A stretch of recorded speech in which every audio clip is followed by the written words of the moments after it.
you have saved some money and you've been scrolling through the listing. Here is the one thing: one wrong process basically can cost thousands of dollars if you don't know how the home buying process works. I have seen the people just browsing or just seeing, and I say, how long you've been looking, and they saying is 1 year. So I've also seen buyers lost their deposits, and I have seen them overpay by 50,000 or more, right?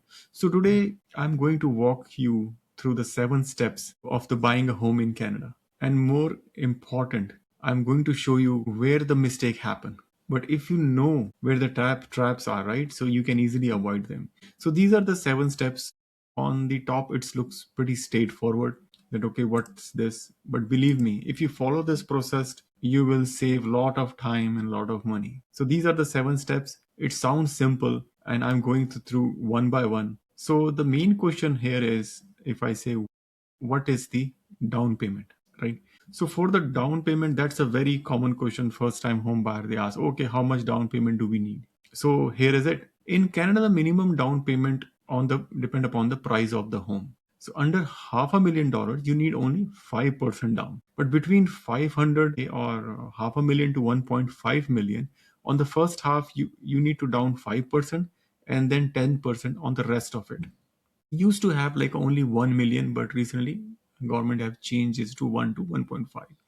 And anything over 1.5 million, you need a 20% down payment, and there is a no exception. I have put down the example as well. For example, if you want to buy a home in GTA for the on the and the purchase price is 700K, right? So in this K, you need 45,000 down payment, and I've shown the breakdown how it's been calculated. The main important part here I would like to highlight is most people think, okay, I have the down payment, that's good. But when I go over, you'll see a lot of hidden costs and all. So here is this is just the closing cost. So closing cost is, you can say, you can allocate another 3 to 4%. So in this case, in general, if you can say, okay, if you're buying the home, even like a K, assume, right, you need to have this much of a down payment available. So what's next step then? Basically the most important thing is, I believe, is get a pre-approval. Pre-approval is very important. Sometimes we say, I like this home, $1 million home or $2 million home, but in reality we cannot afford that one, right? Because that is out of our budget.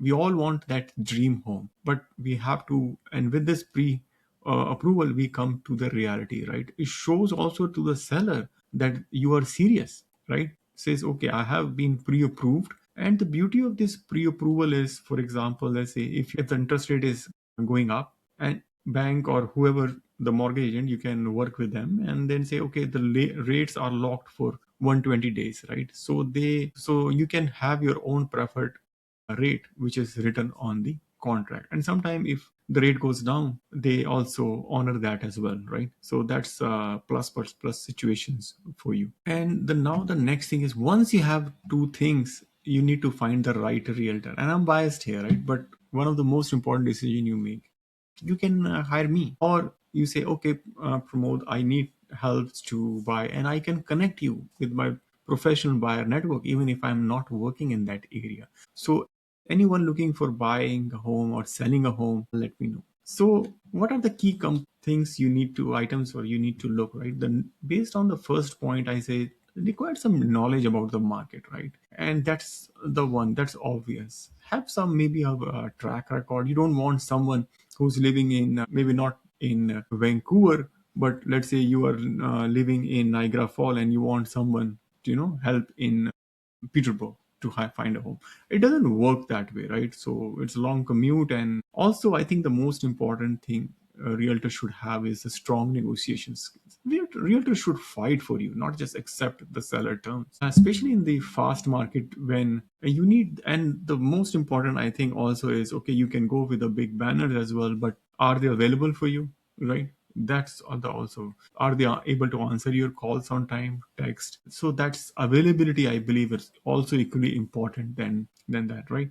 And the last but not the deal. This is huge, right? Who put your best interests first, not just someone who just want to close the deal and collects the commissions. Once you have now these steps, then I believe you should now go and search and view the property. Also, just once you pick the realtor, I would like to add, before you even use plan to search and view property, sit down, even if take one hour, 2 hours, and go over with your realtor. Okay, these are my must have, these are my needs, these are my wants. Think through it. So some pro tips is, okay, once you have selected, let's say I want to go to these neighborhood, go to narrow, even further narrow. Okay, I want these intersection, I want this block, work on that. So once you have that much of a clarity, it makes things very easier, right? Sometime I have open house, people comes to us and say, okay, where are you looking? So they haven't, this is the basic questions, right? They don't even able to answer that. It shows that didn't even think through properly. It's okay, you can still watch the homes, go there, but it just save the time. Have some kind of a timeline as well. Okay, I'm looking for, like, you know, X days I wants to be in my new home in let's say in 3 months. I want to be my new home in six month, right? So once you have that kind of commitment, then you lay out the plan with your realtor there. Okay, if I wants to be in my home in 3 or 6 months, then at that what time I need, and I'll give you some plan, the like rough plan on the upcoming slides. One also important point, as you can also reading on the screen, try to see that neighborhood wherever you're going. What kind of people are this? Mostly renters there. How the area looks like in the morning, in the evening, right? How it looks like on the weekends. It's not just price is everything. Price is for sure is important. You don't want to overprice, but at the same time, you are going to live there, building memories, right? So those are the things. How, what kind of a school rating is there if you have or plan, if you have kids or planning to have kids, right? To those. So these are the things. And the beauty about right now when I'm recording this video is this is a buyer's market, right? So buyer markets, you have extra edge, right? So don't rush. Take your time and get some a good deal there. Once you've selected your home, the next step is make an offer. Making an offer and negotiating, this is where things get real, right? So for an offer, the few important components are there. The purchase price, what price you want to purchase, what kind of deposits. I'm just giving some rough number here, but depend upon the purchase price. I think at least 5% or close to 5% you need to put as a deposit. Closing date, right? What kind of a closing you are looking close, right? 30 days, 60 days, when you want to, to possess that home. So, and what are the conditions? For example, the common conditions are the clauses. You can say, oh, I want the home inspections, right? Professional who comes there, licensed person, say, okay, and inspect the home. Financing, if it's a condo, then there is a status certificate review, right? So these are the important you need to. I'm not going each line by line. I'm just trying to highlight important point here. So just go a little bit deeper on the clauses. Many first time home buyers know that in inspections and condition, these are important, and these are the common one you can have based on, and the property based on the everyone's circumstances different. At least for mostly you have these conditions. For the home inspection condition usually takes between 5 to 7 days, right? What happened during that time is when you hire a licensed home inspector, it costs around 400 to 7, depend upon the the size of the home or that cost, but that's usually the average. They spent 2 3 hours going through the property, see roof, plumbing, and make a very thick binder kind of a report, let's say. And if you find some major issues, right, let's say for example furnace is not working, you can have few options there, right? You can ask sellers, okay, please fix it, I or reduce the price, or simply you can walk away with the deal, right? And then also during the financing, bank also, on the financing condition side, bank will get the opportunity to does the official appraisal of the home to ensure it's worth of the price you are paying for. And a lawyer will also go and review all the legal documents, titles, and see if anything. So these professionals are going there. So please ensure you work with those professionals who won't cut the corners. This small investment is really worth it. And congratulations. Next one is closing the deal. So closing the deal and getting your keys is basically when is getting your keys, right? Here, then behind the scenes, a lot of money involved. Banks send the money to your lawyer trust accounts, title insurance, title search lawyer is doing, right? So those are the key points I have mentioned here. Won't sugarcoat it. Sometimes the closing can be stressful. There is a lot of money moving around. But if you have done everything right, worked with a professional realtor like myself, or have worked with a good lawyer or good broker, things will go smooth. And please let now, these are the timelines you can save depend upon. The main thing is to how much, the money down payment you have. If you don't have it, it takes times to build that down payment. Once you have that one, then getting a pre-approval, go to your bank, choosing a realtor, and then 3 to 18 months depend, right? So these are the steps and weeks in general.